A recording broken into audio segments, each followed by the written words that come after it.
The great hall of the Galactic Council fell silent.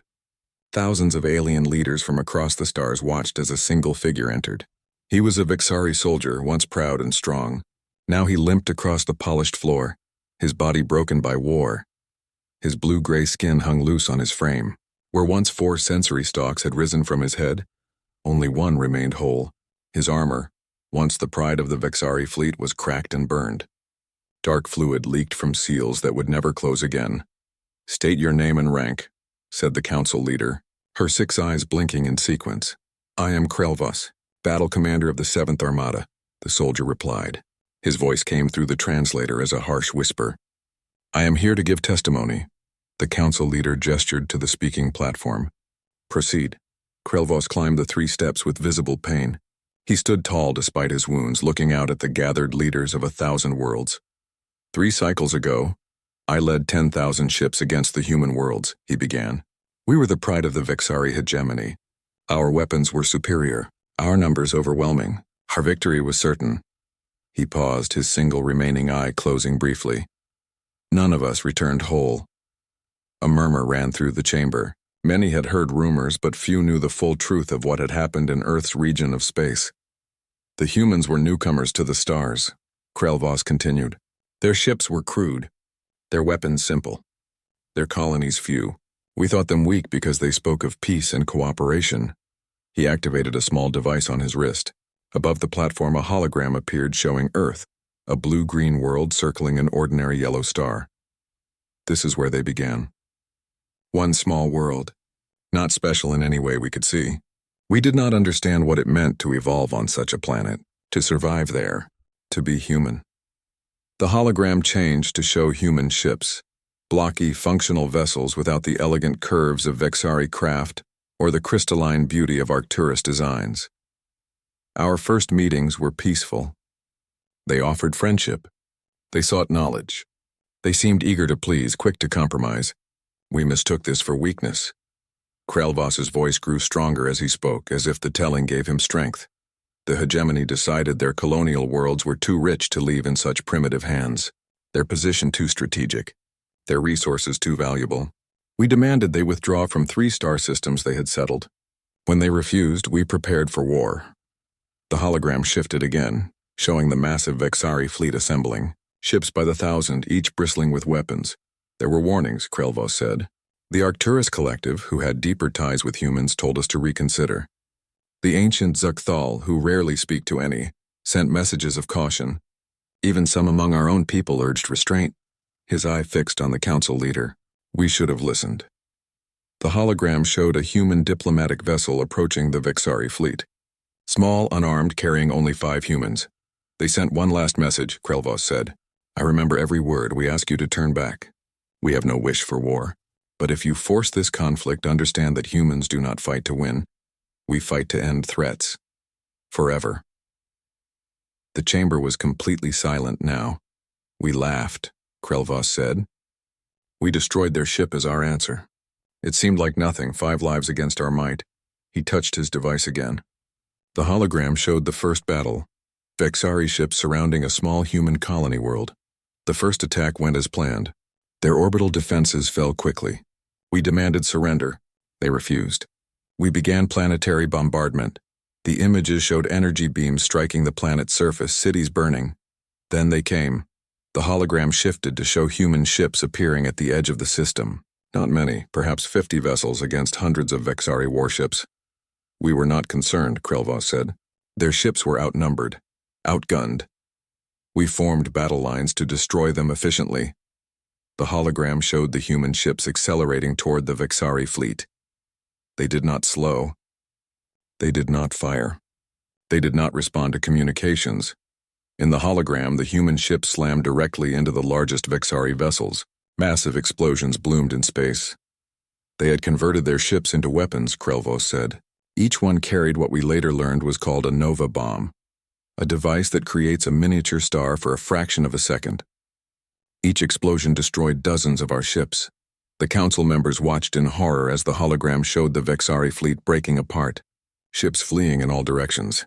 "We lost 300 ships in the first 6 minutes, Krelvos said. We had never seen such tactics, such disregard for their own lives. He paused, his breathing labored. We retreated to regroup, to analyze what had happened. We still believed we would win. We still did not understand. The hologram showed a new image, a massive Vexari space station orbiting a gas giant. Thousands of ships docked there, preparing for the next attack. 3 days later, as we planned our response, we detected a single human ship entering the system. The hologram zoomed in on a small vessel, barely larger than a shuttle. We captured it easily. Inside was one human female. She carried no weapons. She asked to speak to our leaders. We thought perhaps they had come to surrender. Krelvos's voice grew quieter. Her name was Jinha.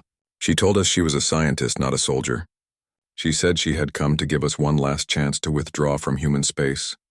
The hologram showed the human woman, small, with dark hair and eyes, wearing a simple gray uniform.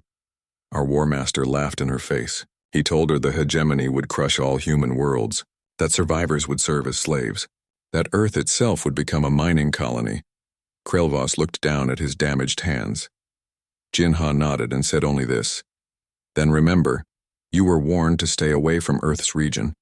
Your arrogance has brought forth your ruined armadas. The hologram showed the woman being taken away by guards. 1 hour later, our station systems began to fail. Life support, gravity, power. We discovered too late that the human's blood contained billions of microscopic machines. Nanites, they called them. She had released them with a simple cut on her hand. They spread through our air filtration system. The hologram showed Vexari soldiers collapsing, ships drifting powerless. The human died with us. She had sacrificed herself to deliver these weapons. We lost 16,000 crew members and over 500 ships before we could contain the nanites.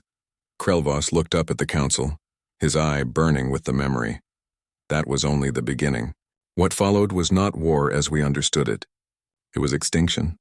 The humans did not fight for victory. They fought for our complete destruction. He straightened his broken body, standing as tall as his wounds would allow. I am here to warn you all. The humans have withdrawn to their region of space. They have built a boundary they call the firewall. They ask only to be left alone. His voice grew stronger, filling the chamber. Heed what we did not. They were not weak. They were restrained, and now they are watching. Remember, they were warned to stay away from Earth's region. Arrogance brought forth their ruined armadas. The council chamber remained silent as Krelvos continued his testimony. The hologram above him changed to show the first meeting between humans and the wider galactic community, 20 years before the war began. Humans entered the galactic stage quietly, Krelvos said.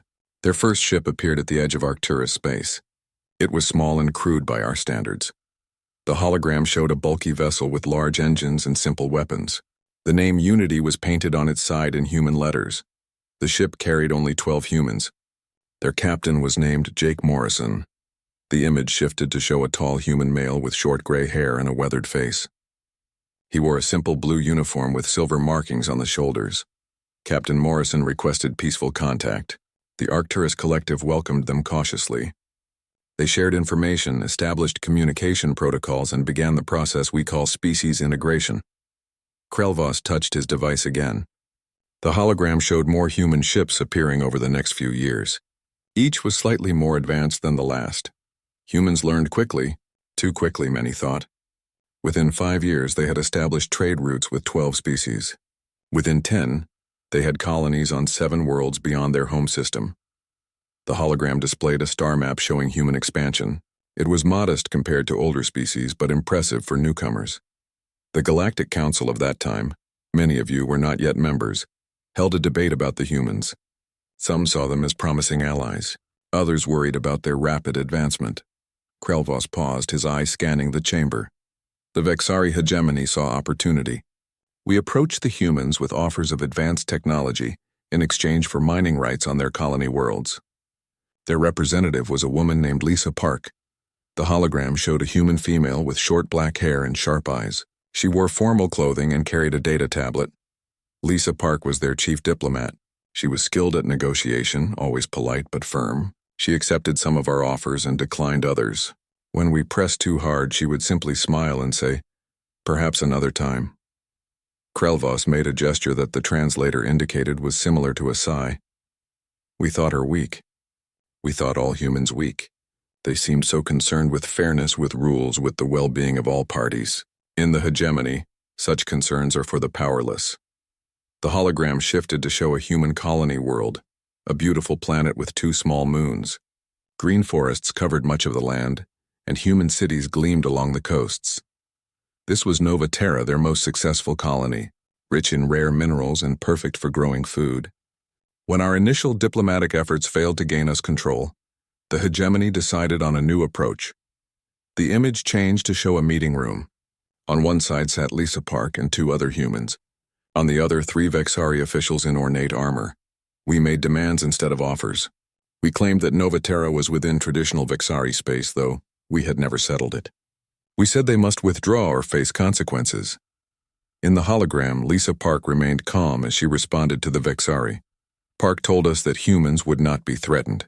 She said we came in peace and wish to remain in peace. But we will defend what is ours. We took this as empty words. Krelvos touched his device again. The hologram showed a different human, a man with East Asian features and a serious expression. This was Quan, their Minister of Defense. After our threats, humans began to prepare quietly, carefully. They did not build massive fleets or obvious weapons. Instead, they focused on technologies we did not understand at the time. The hologram displayed human scientists working in laboratories, engineers building strange devices, ships being modified with new systems. We monitored their activities but saw nothing concerning. Their ships remained smaller than ours, fewer in number. Their weapons seemed basic. We believed they were simply posturing. Krelvos paused, his damaged body trembling slightly. We were blind to what was happening. While Lisa Park continued diplomatic talks, buying time, humans were transforming themselves from explorers to warriors. The hologram showed a woman with short, practical hair working at a complex control panel. Her fingers moved with incredible speed. This was Harin, their chief tactical officer. She developed battle systems that could predict our movements, identify weaknesses in our ships that even we did not know existed. The image shifted to show a man working with strange, glowing materials in a sealed chamber. And this was Jinha, the scientist who would later sacrifice herself to destroy our station. He created the nanite weapons, the Nova bombs, the void disruptors, all while we watched and saw nothing dangerous. Krelvos looked directly at the council leader. Humans have a saying, the most dangerous enemy is the one you underestimate. We did not just underestimate them, we failed to understand their nature entirely. The hologram changed to show a meeting of the Vexari High Command. Dozens of military leaders gathered around a large table, examining plans for invasion. We decided to take Nova Terra by force. We believed it would be simple, a show of power, minimal resistance, then surrender. The humans would learn their place in the galaxy. Krelvos's voice grew harder. We assembled our fleet, 2,000 ships for the first wave, energy weapons, gravity bombs, boarding parties ready to secure human technology. We sent a final message to Earth, demanding immediate withdrawal from all contested systems. The hologram showed the human response, a single message received by the Vexari command ship. Their answer came from Commander Rex, the leader of Earth's defense forces. It was simple. We will not abandon our people. Turn back now. In the hologram, the Vexari leaders laughed at the message. We launched our attack the next day. As I told you, we destroyed their diplomatic vessel as our first action. A statement of intent. The 5 humans aboard died instantly. Krelvos's eye closed briefly. What we did not know was that one of those humans was Sarah Chen, the daughter of Earth's highest leader. We had not just started a war. We had made it personal. The hologram showed the human response.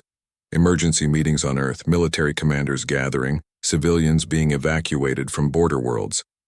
They did not panic. They did not make emotional decisions. They enacted plans they had prepared for years. Plans we never detected. The image shifted to show a woman with stern features addressing a room full of human leaders. She stood straight, her grief visible only in her eyes. This was President Chen, Sarah's mother. She addressed their global council with these words. Today we were reminded that not all species share our values of peace and cooperation. We extended our hand in friendship and it was cut off.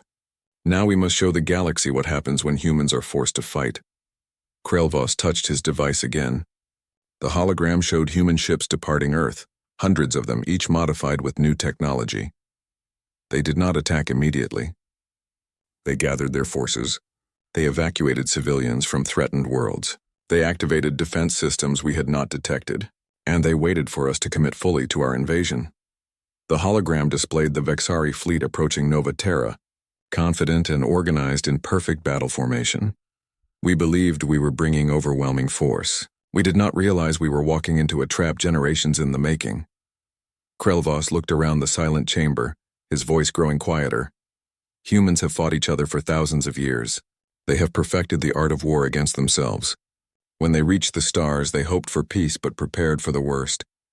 They studied every species they met, learning our strengths and weaknesses. They built their strategies around a simple principle. If forced to fight, end the threat completely. The hologram showed the human ships appearing at the edge of the Nova Terra system, just as Krelvos had described earlier.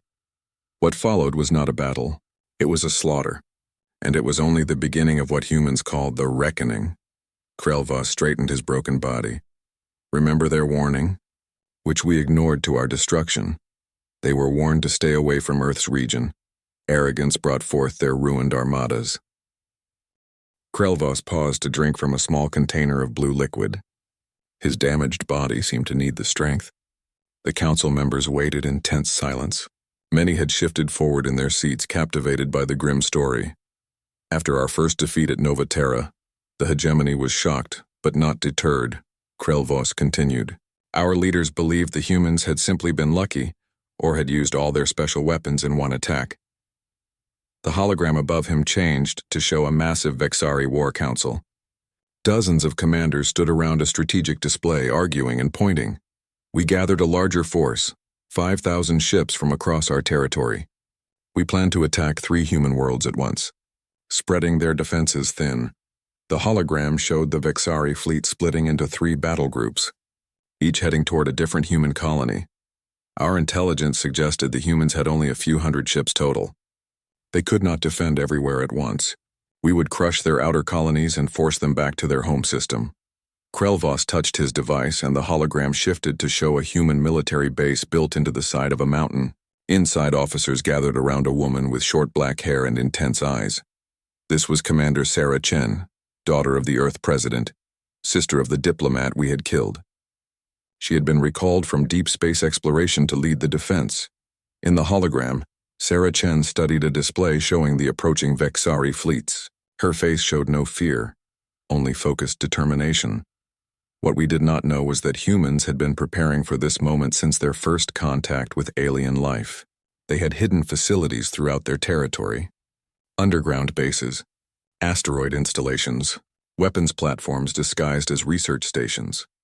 The hologram zoomed out to show dozens of hidden human facilities activating across their territory. And they had Commander Rex, their greatest military mind. The image shifted to show a tall, broad-shouldered man with dark skin and a shaved head. He wore a simple black uniform with no decorations or rank insignia. Rex had once been a criminal on Earth, we later learned, a strategic genius who had used his skills for illegal purposes until he was captured. Rather than punish him, the humans gave him a choice: help protect humanity or spend his life in prison. In the hologram, Rex stood before a large tactical display, moving ships and defense units with quick, confident gestures. He designed what humans called the Firebreak protocol, a defense strategy that would not just stop an invasion but ensure no one would ever try again. Krelvos's voice grew quieter. The first part of this protocol was already complete, allowing us to believe humans were weaker than they truly were. The second part was about to begin.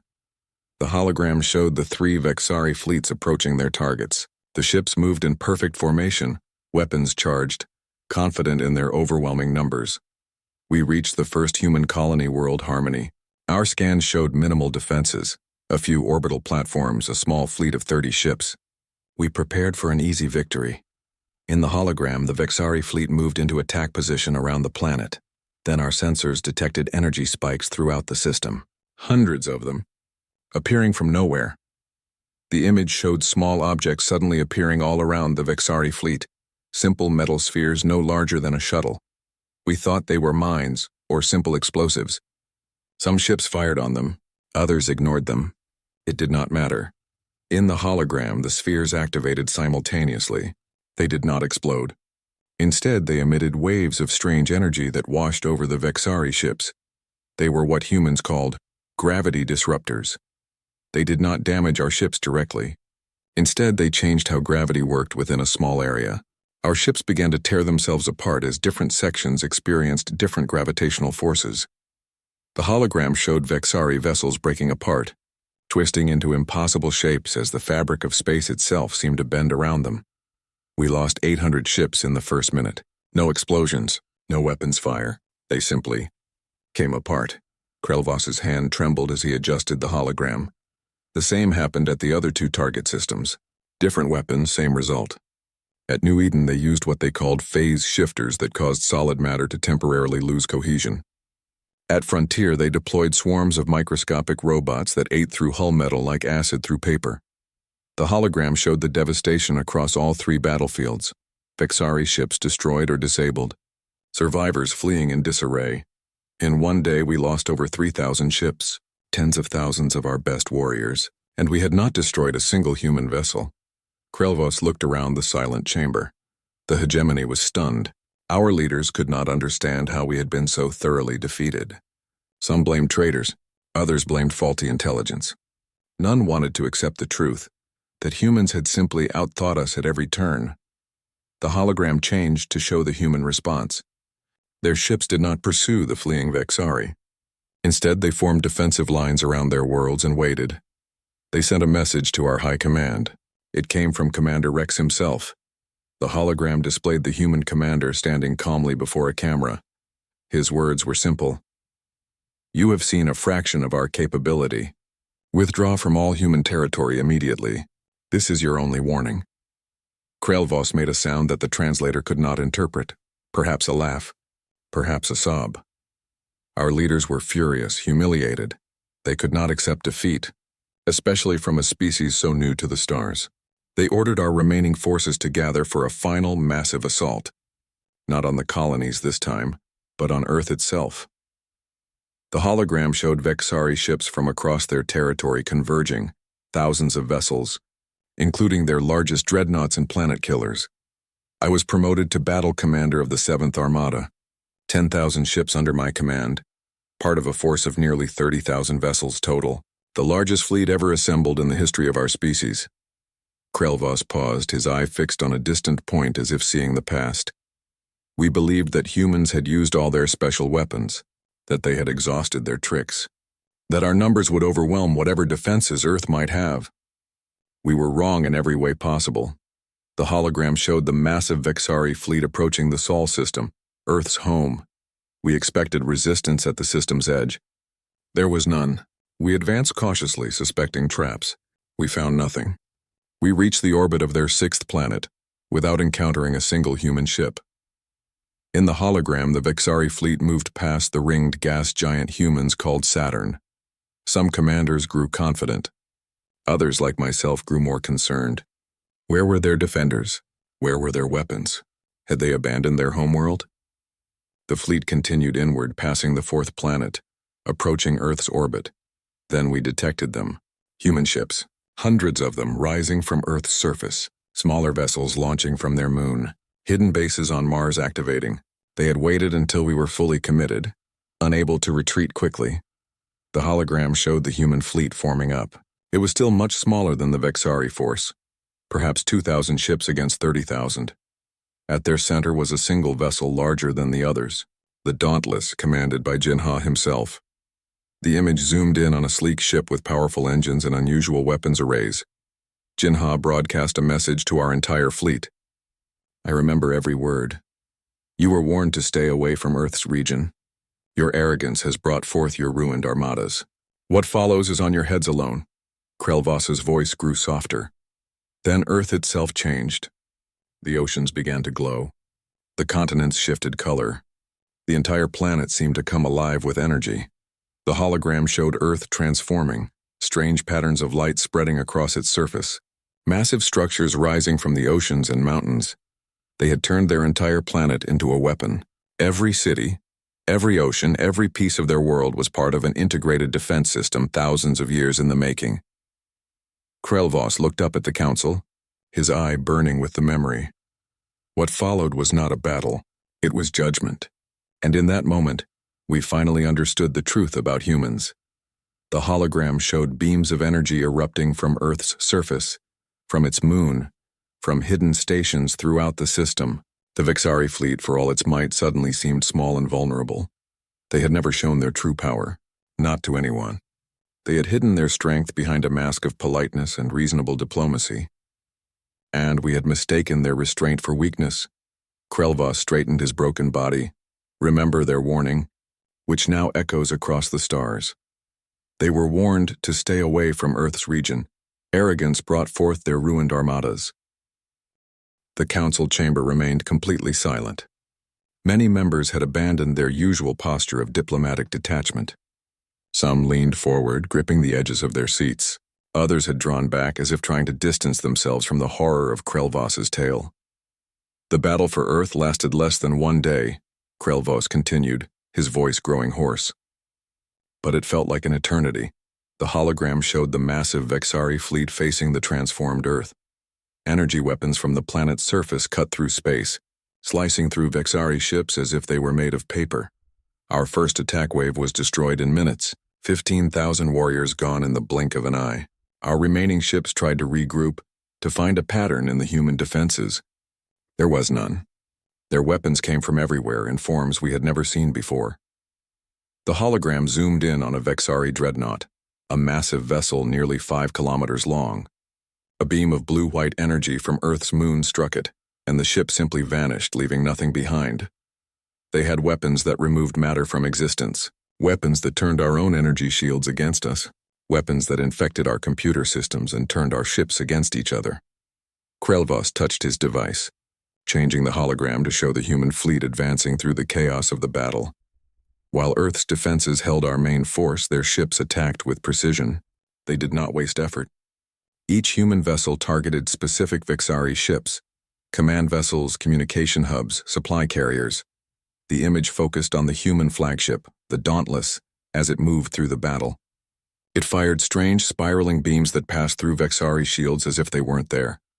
Jinha led from the front. His ship destroyed 3 of our largest dreadnoughts in quick succession. Our return fire seemed to pass through his vessel without effect, as if it existed partly in another dimension. The hologram showed Vexari ships attempting to retreat, to regroup beyond the orbit of Mars. I ordered my armada to fall back to find a defensive position. Many other commanders did the same, but the humans did not allow it. Their smaller ships pursued us relentlessly, preventing any organized withdrawal. In the hologram, human vessels caught up to fleeing Vexari ships. Instead of firing weapons, the human ships made direct contact, attaching themselves to the larger Vexari vessels. They used what they called boarding torpedoes, small, manned craft that cut through our hulls and delivered human soldiers directly into our ships. The image showed human warriors in strange armor fighting inside Vexari vessels. They moved with incredible speed and coordination, overwhelming the defenders. Their soldiers were not like any we had faced before. Some wore powered armor that made them stronger than our strongest warriors. Others used personal shield devices that our weapons could not penetrate. All fought with a ferocity that seemed impossible. Krelvos paused, his breathing labored. One human soldier reached the bridge of my command ship, a female named Harin. She killed 12 of my best guards using only a simple blade in her bare hands. When she reached me, I expected death. The hologram showed a human female in light armor standing before Krelvos on the bridge of his ship. Her face was spattered with Vixari blood, but her expression was calm, almost sad. Instead, she said, "You will live to tell what happened here. Someone must warn the others." Then she placed a small device on our main console and left. Krelvos touched his damaged face with a trembling hand. The device contained a virus that disabled our weapons and engines, but left life support intact. She had been sent specifically to capture my ship, to ensure survivors would remain to spread the message. The hologram shifted to show the wider battle again. The Vexari fleet was in complete disarray, individual ships fleeing in all directions while human vessels continued their methodical destruction. By the end of the day, 25,000 of our ships had been destroyed or captured. The remaining 5,000 were scattered across the system, damaged and leaderless. Krelvos looked up at the council. Then the humans did something we did not expect. They stopped firing. Earth's weapons fell silent. Their ships ceased pursuit. They broadcast a message to all surviving Vexari vessels. The hologram showed Commander Rex standing on the bridge of a human ship. Behind him, Earth glowed blue and green against the blackness of space. His message was brief. You have been defeated. Return to your territory. Tell your leaders what happened here. If you enter human space again, there will be no survivors. Krelvos made a gesture that the translator indicated was one of disbelief. They let us go. They could have destroyed us completely, hunted down every last ship. Instead, they showed mercy, a concept many in the hegemony could not understand. The hologram showed the surviving Vexari ships limping away from Earth, gathering at a safe distance before making the jump back to their own territory. My ship was among the last to leave. As we prepared to depart, we received one final transmission. It was from Jinha himself. The image showed the human commander, his face tired but resolute. He said, "Remember why this happened. You threatened our home. You killed our people. You left us no choice but to reveal what we are capable of. Do not make us demonstrate our full power." Krelvos touched his device again. The hologram changed to show the Vexari homeworld as the surviving ships returned. Crowds gathered to receive news of the expected victory. Their celebration turned to horror as they learned the truth. Our leaders could not accept defeat. They demanded another attack, a new strategy. But the warriors who had faced humans knew better. Many refused to fight again. Some even fled rather than follow such orders. The hologram showed angry confrontations between Vexari military leaders and battle-scarred veterans. Civil unrest spread throughout the hegemony. For the first time in our history, our people questioned their leaders. They asked why so many had died for worlds we had never even settled. They demanded to know more about these humans who had defeated our greatest fleet. Krelvos's voice grew stronger, filled with a grim satisfaction. The old leadership fell within weeks. Those who replaced them immediately sent peace envoys to Earth. The humans accepted with conditions. The hologram showed a meeting between human and Vexari representatives. The humans were led by Lisa Park, who had survived the earlier conflicts. The Vexari delegation was composed entirely of veterans from the Battle of Earth. The terms were harsh but fair. The hegemony would withdraw from all contested systems. We would pay reparations for the colonies we had attacked. We would reduce our military forces by half. Krelvos looked around the chamber. And most importantly, we would spread the warning to all species. Earth's region was forbidden territory unless invited. Any unauthorized entry would be considered an act of war. The hologram showed the signing of the peace treaty. The Vexari representatives looked defeated but relieved. The humans showed neither triumph nor anger, only a quiet determination. In the 3 cycles since that day, humans have rebuilt their damaged worlds. They have strengthened their defenses. They have established what they call the firewall, a boundary around their territory that no ship can cross without permission. The image showed a network of strange devices positioned at key points throughout human space, creating an invisible barrier. They trade with those who respect their boundaries. They share knowledge with those who treat them as equals. They have even helped defend smaller species against aggression from others. Krelvos straightened his broken body. But they never forget, and they never reveal all their capabilities.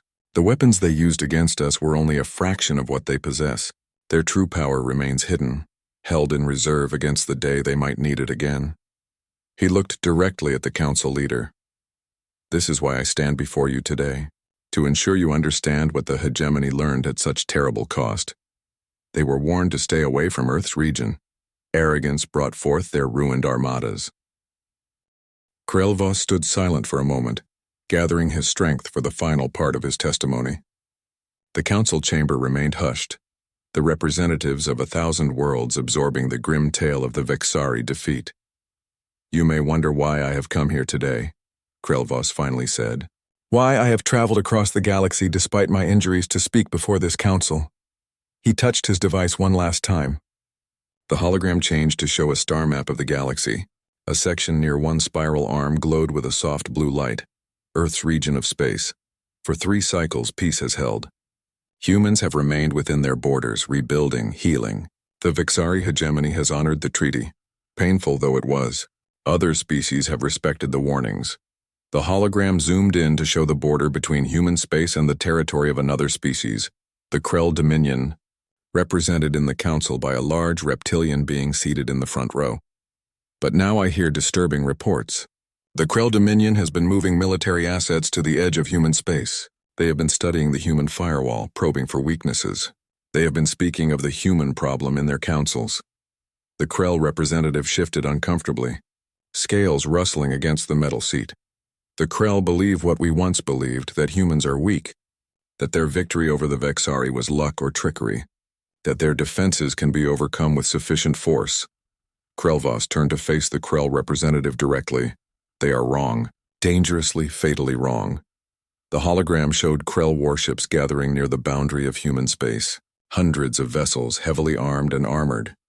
The Dominion has not experienced human warfare firsthand. They have only heard stories which grow less frightening with each telling. They believe they are stronger than the Vexari, smarter, better prepared. They do not understand what they are facing. Krellvos's voice grew stronger, filled with urgent warning. Humans do not think about war the way other species do. They do not fight for territory or resources or even pride. When truly threatened, they fight for survival. Not just their own, but for their entire species. And they fight without limits. The hologram shifted to show human history, brief flashes of their many internal wars. Their weapons evolving from simple spears to nuclear bombs in a mere blink of cosmic time. For most of their history, humans fought only themselves. They became experts at killing their own kind. When they finally united and reached the stars, they hoped to find peace. Instead, they prepared for the worst. The image changed to show vast underground complexes beneath Earth's surface, hidden facilities throughout their territory, research centers developing technologies far beyond what they shared with other species. What the Vexari faced was only the surface of human capability. Their true weapons remain hidden, held in reserve against existential threats. The Krell Dominion is about to trigger defenses they cannot imagine. Krellvos looked around the chamber, making eye contact with as many council members as possible. I am not here to defend humans. They need no defense. I am here to prevent another slaughter, to save the Krell from their own arrogance if they will listen. The hologram showed a human colony world near the border with Krell space. It appeared peaceful. Cities nestled among forests, farms spreading across fertile plains, orbital stations circling above.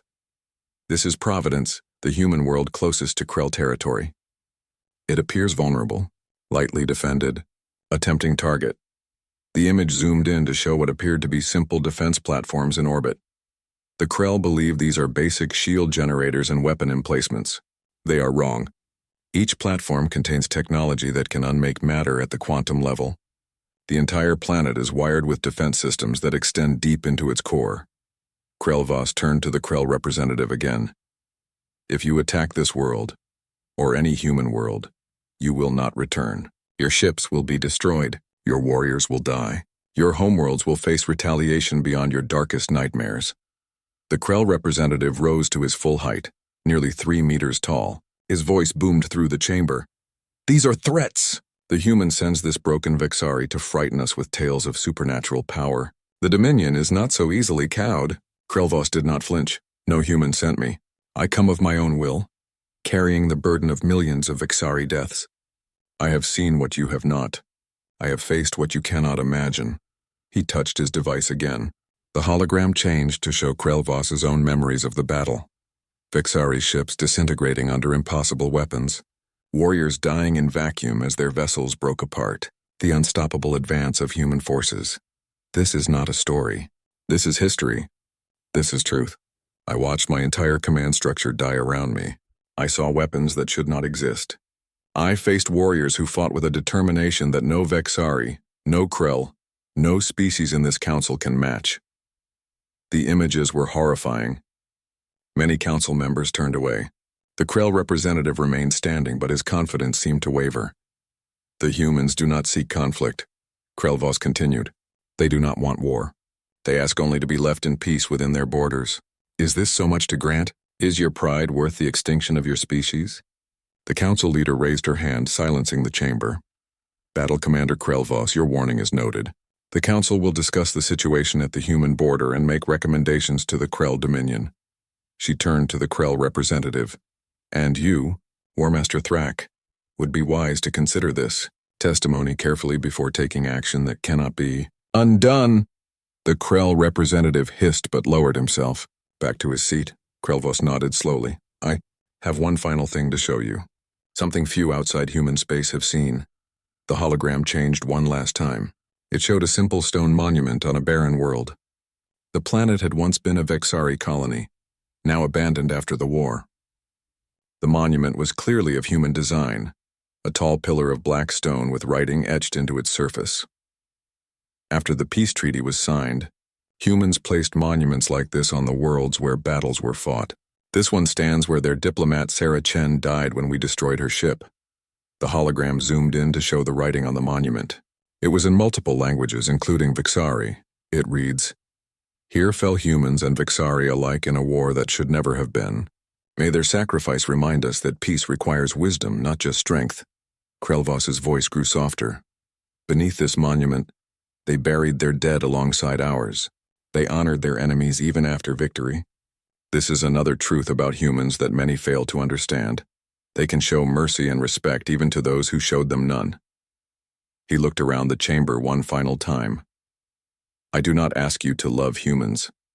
I do not ask you to trust them completely. I ask only that you respect their boundaries, that you approach them with honesty rather than deception, that you treat them as equals rather than inferiors. Krellvos straightened his broken body to its full height. Because if you do not, if you mistake their patience for weakness, their restraint for inability, their desire for peace as fear of war, you will learn what the Vexari learned.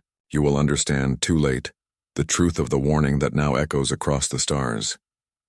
His voice rang through the chamber, clear and strong despite his injuries. They were warned to stay away from Earth's region. Arrogance brought forth their ruined armadas. The council chamber remained silent as Krellvos stepped down from the platform. His testimony was complete. The warning had been given. Whether it would be heeded remained to be seen.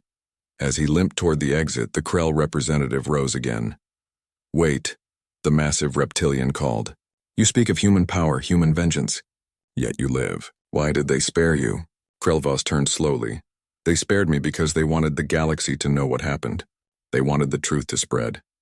Not as a boast, but as a warning. He touched the damaged side of his face, and they spared me because they could. Because mercy to humans is not weakness but strength. Remember that, War Master, before you test their boundaries. With those words, Krellvos left the chamber. Behind him, the council erupted in urgent discussion. The fate of the Krell Dominion, perhaps of many worlds, would be decided in the coming days. But one truth remained certain, a lesson written in the ruins of the once mighty Vexari fleet. They were warned to stay away from Earth's region. Arrogance brought forth their ruined armadas.